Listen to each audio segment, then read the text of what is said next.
It's day 20 of my... Bleh. My brain just stopped working for a second there. It's day 20 of my 30-day Disney challenge, and today I'm talking about my favorite sequel. And as I said yesterday, when I say sequel, I'm not talking about a sequel that got a theatrical release. Like, Toy Story 2, or Cars 2, or Pirates of the Caribbean, Dead Man's Chest. They have theatrical releases, but usually when you say Disney sequel, everyone automatically thinks of the, direct to VHS or DVD. I said direct to VHS. Most people don't know what a VHS is anymore. I feel old. Anyway, but yeah, direct to DVD, Disney movies that are, usually not that good, but yeah, so I'm sticking with those. And that shouldn't come as much of a shock when I tell you what my favorite sequel is, because, let's see, how many times has this series been on the, in my challenge so far? 1, 2, 3, 4, 5.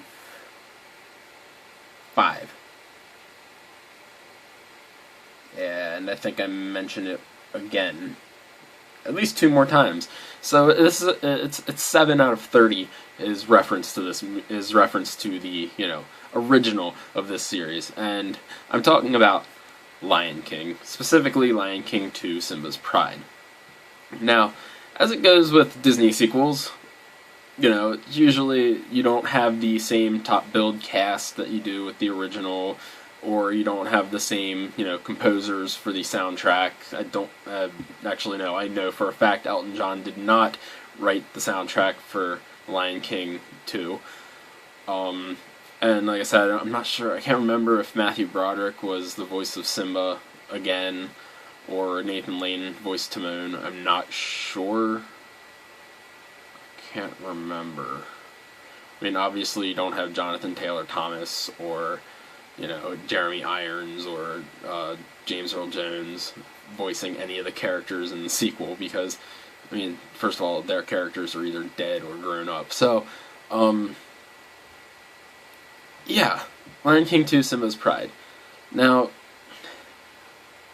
recently I watched another video on YouTube where they tore apart the Lion King franchise, and for, basically that it's terrible and that Scar was right, but it doesn't matter, because I still really like Lion King. It didn't make me lose faith in the franchise or anything like that. I say franchise, it's been 3 movies. And I guess there were some prequel books, but I'm getting off track. And we're not going to talk about Lion King 1.5, because Lion King 1.5 was shit. I'm going to say it right now. It was shit. I usually don't curse in my videos, but it was shit. So, Lion King 2: Simba's Pride. I know this sounds like complete BS when I say it, but I actually like it. I'm not going to say I like it more than Lion King, because it's hard to beat Lion King. Like I said, that voice cast, amazing. Scar was a great villain. My favorite villain, if you remember, day 8, my favorite villain, Scar. But yeah, you can't beat Scar. You're not going to beat, like I said, the original voice cast, the original soundtrack, but it was still a really good story. The characters, this time, obviously, the main character, Simba's still one of the main characters, but he's not the main character. This time, the focus is on his and Nala's daughter, Kiara. Kiara? Yeah, Kiara. So, of course, there's still, Timon and Pumbaa are still there, and Zazu even are still there for comic relief, because you need comic relief. But Kiara and Kovu is the other main character. Kovu is Scar's nephew, who he made his heir before that half of the pride was exiled by Simba. But anyway, you get the story of Kiara and Kovu, who, they fall in love, this one, Lion King 2: Simba's Pride, is more about the love story between Kiara and Kovu, and less about, Simba. He's still there, And that being said, I know I talked about the soundtrack not being as good. I'll get to that in a minute because I'm getting off course again. But yeah, it's more of a romance this time around. I mean, you have Kiara. I mean, obviously you have Kiara when she's a cub, so she's Simba teaching her the circle of life. And you don't get the circle of life in this one. You get, I guess, the big song in this one is "He Lives in You," which is, I guess, talking about Mufasa, still being there even though he's not actually there.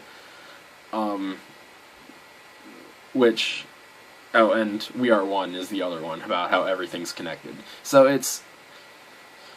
I mean, you still get the circle of life talk like you do in the first movie, but it's different, and it's Simba explaining it to Kiara. Another thing that it's and that's about it when she's a cub. You also get, like I said, comic relief from Timon and Pumbaa, where they're made into her babysitters, which, I mean, would you really trust Timon and Pumbaa with your kid?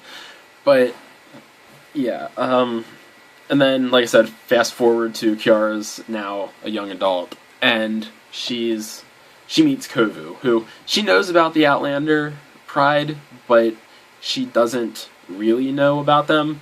So when she meets Kovu, it's like a thing where, I mean, I'm trying to think of the best way to say it. Like, she knows who he is, but she doesn't understand why he's an outsider, or Outlander, whatever. It's Outlander. That's not right. Outsider. I can't remember what their pride's called, but yeah, she understands why, she understands who he is, but it doesn't stop the attraction. Like, it doesn't stop the fact that, I mean, and in the end, I'm rambling. I'm really rambling this time. But in the end, of course, you get the whole "We Are One" thing comes back, and it's stupid because it comes back when Kovu and Kiara run away together, and they see their reflections, and they're in a pool of water, and their reflections are intermingling, and Kovu's like, "We are one," and then everything clicks because it's a Disney movie and that's how it works. But they stop the giant war from happening, or battle, whatever, and they accept them back into the pride because we are one is the whole point. Anyway, yeah. The story between Kovu and Kiara is extremely compelling. It's done really well for a Disney love story that's not the original story for a sequel. And I said about the soundtrack. The soundtrack for this, despite not being written by Elton John, is amazing. I mean, like I said, "He Lives in You" is a great. It's a great opening song, and like I said, it references Mufasa and the fact that he's still with them even though he's not with them. And I'm fairly certain "He Lives in You" is actually part of the Broadway musical stage show of Lion King. Not 100% sure, but I'm thinking it is because I've heard it outside of the Lion King 2, and I think that's where I heard it. It was with Lion King, the Lion King the musical in Broadway. Other ones like "We Are One," again, it replaces the Circle of Life as the big anthem. It works. It's not as good as the Circle of Life, obviously, but it still works. Another one is "One of Us," the one that they sing, where all the animals gather and basically exile Kovu all over again because I guess his mother scratched him across the face and he got a scar, and he's like, oh, he looks like Scar now, so he must be evil.